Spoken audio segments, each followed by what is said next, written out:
Bonjour madame. Raphaël Aka. Travaillez pour la faïencerie. En Voilà. partenariat depuis 2002 Depuis 2002, avec la oui. faïencerie de Gien. Donc c'est pour ça qu'on a fait un stand un petit peu commun. Donc on retrouve aussi mes lampes au magasin d'usine à Gien. Et puis il y a une autre histoire aussi, voilà, avec des objets improbables. Donc c'est faire revivre des vieux objets qu'on a chez soi et puis leur redonner une autre vie, les mettre en lumière. D'accord. Et après, je peux peindre vraiment ce que vous voulez. Par rapport à l'intérieur, par rapport à une tapisserie, une denture, un coussin, ou si vous avez un thème particulier.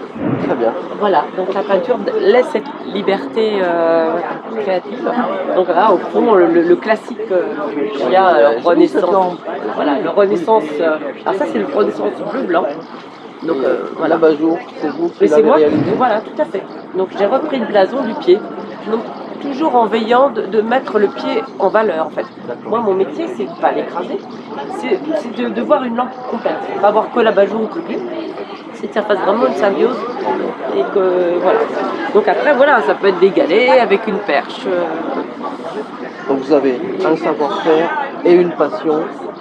Et puis vous la développez, vous avez cette idée, ça vous est venu parce qu'avant vous travailliez dans le... J'ai un métier, Voilà. Je suis styliste Voilà. de métier, donc dessin, et c'est en fait la faïencerie de Gien qui m'avait demandé de peindre sur des abat-jours. Je ne savais pas que ça existait, et c'est grâce à eux que je... Et c'est devenu après une vraie passion. Tout à fait, tout à fait. Et ensuite vous avez quand même un petit peu bifurqué en développant vos propres Tout à fait, passions, création, vos propres voilà. concepts, vos propres créations. Voilà. Très bien.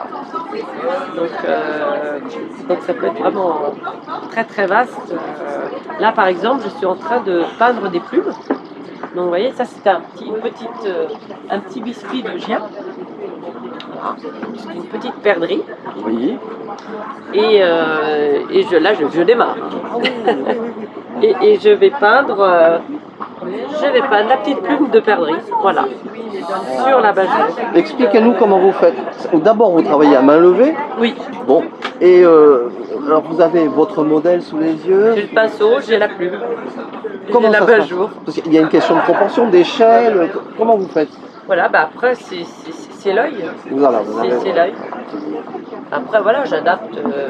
Donc là, je vais faire des petites plumes un petit peu partout. Et puis, c'est super. Pour que ça puisse vraiment se marier avec le pied. Voilà. Quelle matière vous utilisez pour la peinture? Donc c'est de la toile, donc c'est une peinture acrylique, c'est une peinture spéciale tissu en fait. Et voilà. C'est pérenne, ça ne disparaît pas, Non. Ça vieillit Et très bien. En revanche, c'est sans filet, c'est-à-dire que si on fait une erreur, voilà. On ne peut pas gommer. Voilà. Ça doit être une concentration absolue. Ouais. Hein? Bon. Voilà, des objets détournés. Oui, une bouilloire. Oui. Voilà. Ça correspond à une tendance, il y a de plus en plus de demandes qui va dans ce sens. Voilà, c'est aussi très tendance de réutiliser des vieux objets, de les faire revivre. Oui. C'est aussi écologique.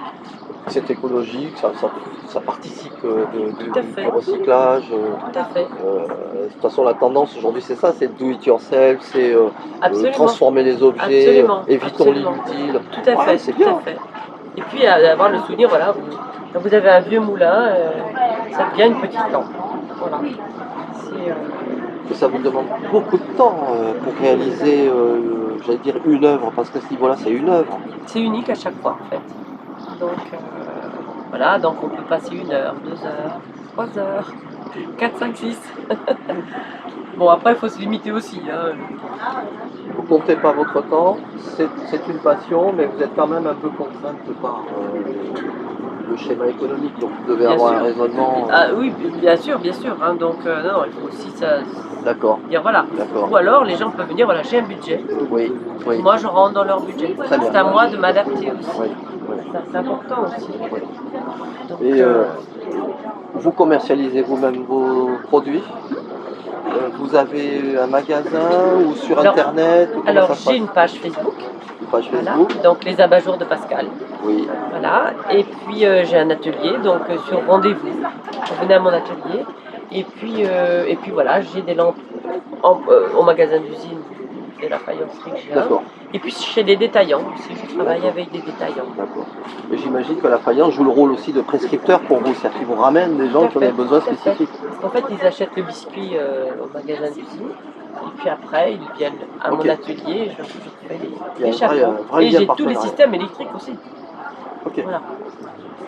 Donc tous les montages, voilà. Bon. Les tubes, les fils. Donc, vous connaissez Solidar. Oui. Qu'est-ce qui vous a attiré chez Solidar? Qu'est-ce qui vous a amené à les fréquenter? En fait, je connaissais Sandra, qui est une amie, mosaïste. Rapport humain.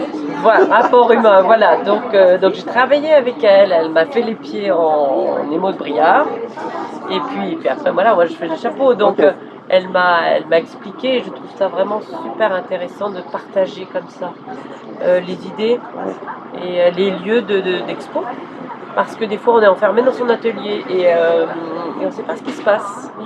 En général, les artistes entre guillemets, on n'aime pas ça. Le côté commercial, c'est très difficile pour nous. Et justement, ça nous aide beaucoup. Et puis ça nous booste aussi. Ça vous booste, voilà. Vous rencontrez d'autres artisans, vous échangez. Tout à fait. Très intéressant. C'est très constructif de partager des savoirs. Et c'est ça. Ouais. Voilà, je rencontrais mon voisin là-bas qui fait du bois flotté. Il me dit, bah oui, tiens, justement, peindre un abat-jour pour aller sur mes lampes en bois flotté. Et c'est ça qui est intéressant. Les émaux, pareil. Oui. Puis ça aide beaucoup parce que ça crée un cadre. On a tous dans nos différents domaines. Moi, je suis pas artisan, mais je partage l'esprit. On va sortir de son cadre professionnel, on va les rencontrer, on va un petit peu au hasard, à la pêche, on va perdre du temps. Et voilà. On va perdre son énergie sur des choses qui ne seront pas obligatoirement très intéressantes. Complètement. Ou qui vont même peut-être délayer votre propre créativité, imagination. Donc c'est super. Moi je trouve que ce que fait Solidar, dans ce sens-là, ça correspond à tout à fait. Tout à fait. Moi vraiment ça m'apporte. Puis ça me pousse. Ça me pousse aussi à sortir de mon atelier et d'aller vers les autres. Et puis il y a aussi une question de moyens. Un artisan seul qui dit je vais exposer en un lieu ou un autre, il faut organiser, il faut payer. Bien sûr. Tout ça, ce sont des petits métiers. Hein. Donc c'est vraiment un soutien et c'est une très très bonne idée de partage, de savoir-faire. Et voilà, la France est riche. Très riche. Tous ces petits métiers-là. Et ça revient quand même beaucoup. Donc les gens reviennent à ces vieux métiers et je trouve ça formidable. Voici que nous organisons la contre-attaque au développement des grandes surfaces commerciales qui ont industrialisé la distribution. Oui. Revient aux fondamentaux. Absolument. Donc c'est notre bagarre de tous les jours et puis avec des beaux partenariats. C'est travailler pour le patrimoine aussi. Voilà, la faïencerie de Gien, des pièces anciennes comme ça. Voilà, pour moi c'est un cadeau de pouvoir travailler aussi par rapport à des pièces comme ça. Ce que je trouve beau, c'est que, vous voyez, là, on est dans l'historique. C'est une très grande entreprise reconnue internationalement. Tout à fait. Et qui est en fait, c'est la matrice. Et elle donne la main aux nouveaux artisans qui, petits, avec peu de moyens, ont besoin de son soutien pour pouvoir germer, sortir. C'est génial. C'est comme ça que ça devrait se passer. Ouais. Donc c'est un cadeau pour moi de pouvoir travailler avec eux. Vraiment. Et puis de mettre leurs pieds en valeur. Voilà.